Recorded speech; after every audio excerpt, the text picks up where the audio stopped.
My name is Melissa O'Hara Brown.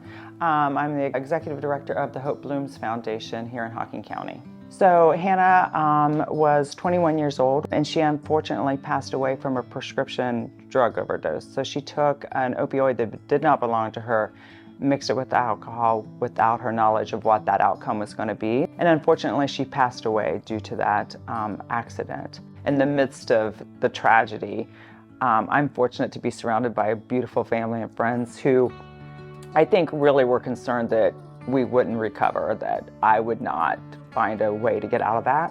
And so they pushed me and pushed me and pushed me to do something positive.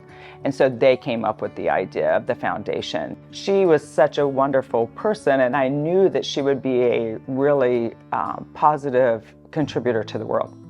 And so the goal was to do that in her honor, do things that we know that would promote happiness and giving and things like that in our own community that she's no longer able to do. We decided pretty quickly that what we wanted was to educate kids on the dangers of prescription drug abuse. We wanted to try to prevent children from having the same outcome as our Hannah. We created videos that did education, and then we physically went into the school and to tell Hannah's story so that they could see that this smart, beautiful person made one tragic mistake and how easily that could happen. When Hannah passed away, she had just turned 21, and so I started wanting to do something to honor her birthday. And I knew with her upcoming 30th, for a couple years I started thinking, I just want to put land in conservation for her. There's a lot of research that shows that kids that are immersed in nature helps heal trauma, helps quiet the mind. Our goal was to bring kids in who,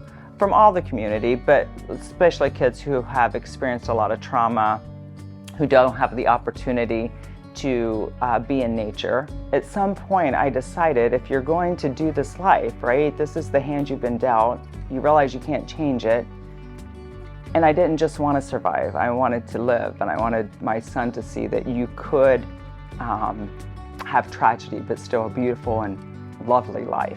And so I think that's what propelled me to keep moving forward and doing good work. The award was given to me, but the foundation and the work I have done is been by a group of loving people who have lifted me up and done so much of the work. We don't volunteer, we don't give back to a community for awards, but it is lovely to see that somebody sees you in that way and believes that you deserve to be recognized.